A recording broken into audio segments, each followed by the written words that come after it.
Baik, Assalamualaikum warahmatullahi wabarakatuh. Nama saya Wahyuni Wandira, NIM 2270211015. Pada pertemuan kali ini kita akan membahas tentang konsep dasar inovasi pendidikan, di mana kita sudah membahas pada pertemuan pertama inovasi itu. Inovasi itu, apa inovasi itu? Inovasi adalah suatu perubahan yang lebih baik dari sebelumnya yang dilakukan dengan sudah eh, terencana. Dan kemudian kita akan membahas tentang inovasi pendidikan. Inovasi pendidikan adalah suatu ide atau hal-hal yang praktis seperti metode, cara, dan barang-barang buatan manusia yang diamatin atau dirasakan sebagai suatu yang baru bagi seseorang tersebut. Kemudian, sesuatu yang baru itu dapat berupa hasil invensi yang dimanfaatkan untuk kehidupan masyarakat dalam mencapai tujuan tertentu untuk memecahkan masalah tertentu. Dan juga di sini kita membahas tentang bagaimana proses inovasi pendidikan itu berjalan dengan berkesinambungan. Di sini inovasi pendidikan itu mempunyai 4 tahapan. Yang pertama yaitu penemuan, yang kedua pengembangan, yang ketiga penyebaran, yang keempat penyerapan. Di mana yang pertama itu penemuan adalah penemuan-penemuan tentang hal-hal atau suatu hal yang baru. Kemudian yang kedua itu pengembangan. Pengembangan itu adalah pembaharuan, biasanya mengalami sesuatu pengembangan yang merupakan sesuatu yang biasanya digunakan dalam pendidikan. Yang ketiga, penyebaran. Penyebaran itu adalah sesuatu persebaran ide baru dari sumber inventionnya kepada pemakai atau penyerap yang berakhir. Kemudian yang terakhir atau yang keempat, penyerapan. Penyerapan adalah pembaruan inovasi sehingga dapat diterima dan dipraktekkan di dalam kehidupan masyarakat. Kemudian selanjutnya yaitu apa bedanya inovasi dan kreatif. Sudah dijelaskan tadi bahwa inovasi itu adalah perubahan yang lebih baik dari sebelumnya yang dilakukan dengan sadar dan terencana. Dapat diartikan inovasi itu sebagai proses penyempurnaan atau pengembangan ide atau gagasan yang sudah ada sebelumnya. Yang menurut sini, sedangkan negara Jepang itu adalah negara yang inovatif karena terus-menerus negara Jepang itu menciptakan beberagam produk otomotif seperti elektronik atau industri yang menguasai pasar dunia sampai sekarang ini. Dan kemudian kreatif. Sedangkan kreatif itu dimaksudkan di sini agar eh, menciptakan suatu ide baru yang belum ada sebelumnya. Kreatif ini dimaksudkan guru untuk menciptakan kegiatan belajar yang beragam sehingga memenuhi berbagai tingkat kemampuan siswa. Di mana guru ini menciptakan suasana yang menyenangkan dalam belajar mengajar yang menyenangkan sehingga siswa memuaskan eh, perhatiannya secara penuh pada belajar sehingga waktu itu diperhatikan tingkat kreativitasnya. Kemudian juga kreativitas ini adalah jantung dari inovasi. Kenapa? Karena tanpa kreativitas ini tidak adanya inovasi. Semakin tinggi kreatif, jalan ke arah inovasi itu semakin lebar karena inovasi ini adalah wujud nyata dari kreatif tersebut dan juga kreatif ini bisa membuat ide-ide yang cemerlang. Namun gagasan cemerlang itu tidak diartikan sebagai inovasi kalau tidak diwujudkan atau tidak berminat untuk mewujudkannya.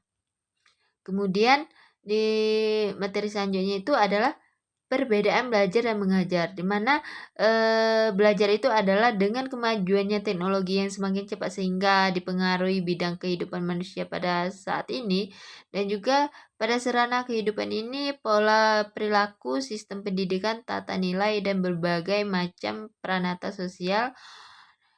Proses ini belajar menggali yang lebih, atau disebut dengan belajar adalah menggali yang lebih dalam dari aspek-aspek belajar secara keseluruhan, baik di lingkungan formal maupun non-formal. Karena kemajuan dan perkembangan bidang pendidikan ini pada abad ke-21, yaitu kemajuan yang sangat pesat pada ilmu pengetahuan maupun kemajuan dalam teknologi. Salah satunya itu kemajuan dalam teknologi ditandai dengan perkembangannya teknologi dalam komunikasi yang dapat menunjang proses belajar secara mandiri yang melalui internet. Disebut itu belajar mandiri itu dengan istilah learning yang merupakan suatu akumulasi dari informasi-informasi yang sangat mudah dan cepat untuk dapat dilakukan, sedangkan untuk pembelajaran itu lebih memperhatikan peserta didik dalam belajar ini menggunakan pendekatan komunikasi. Mengapa pendidik menggunakan pendekatan komunikasi? Karena pendidik sangat komunikator dalam apapun tugas pendidik, yaitu menganalisis dan menentukan metode dalam menyampaikan supaya dapat diterima oleh peserta didik tersebut dengan sangat baik pembelajaran tersebut. Kemudian setelah apa yang kita jelaskan dari awal tadi bahwa inovasi pendidikan itu, namun di dalam inovasi pendidikan ini terdapat ada beberapa ruang lingkup pembelajaran, yaitu yang pertama guru dan siswa. Kemudian yang kedua tujuan pendidikan. Yang ketiga yaitu kurikulum. Yang keempat media pembelajaran. Yang kelima fasilitas. Yang keenam metode dan teknik. Yang ketujuh lingkungan masyarakat. Yang kedelapan hasil pendidikan. Baiklah, yang pertama itu adalah guru dan siswa. Mengapa guru dan siswa ini terdapat dalam ruang lingkup pembelajaran? Karena guru dan siswa ini merupakan komponen utama dalam dunia pendidikan. Yang kedua, tujuan pendidikan. Tujuan pendidikan ini dinamakan tujuan utama dalam dunia pendidikan, yaitu untuk mengembangkan potensi peserta didik, begitu pula dengan pengembangan inovasi baru berdasarkan tujuan utama dari pendidik tersebut. Kemudian yang ketiga itu kurikulum. Kurikulum ini merupakan pedoman dalam pembelajaran rancangan atau rencana mengenai bahan serta jalannya proses belajar mengajar. Kemudian ruang lingkup yang keempat itu media pembelajaran. Media pembelajaran ini adalah alat dan sarana untuk menunjang suatu proses belajar mengajar. Kemudian yang kelima ini fasilitas. Fasilitas ini merupakan komponen paling penting dalam dunia pendidikan, karena tanpa adanya fasilitas bisa dipastikan pendidikan itu tidak akan berjalan dengan baik. Kemudian ruang lingkup pembelajaran yang keenam, metode dan teknik dalam pembelajaran. Yang selanjutnya ruang lingkup inovasi pembelajaran. Yang ketujuh, lingkungan masyarakat. Mengapa lingkungan masyarakat dalam penerapan inovasi ini sangat terpenting? Karena inovasi ini yang terlihat ialah masyarakat. Yang terakhir, ruang lingkup pembelajaran yaitu 8. Hasil pendidikan adalah sebagai pengantar sejauh mana hasil inovasi tersebut. Tujuan inovasi pembelajaran.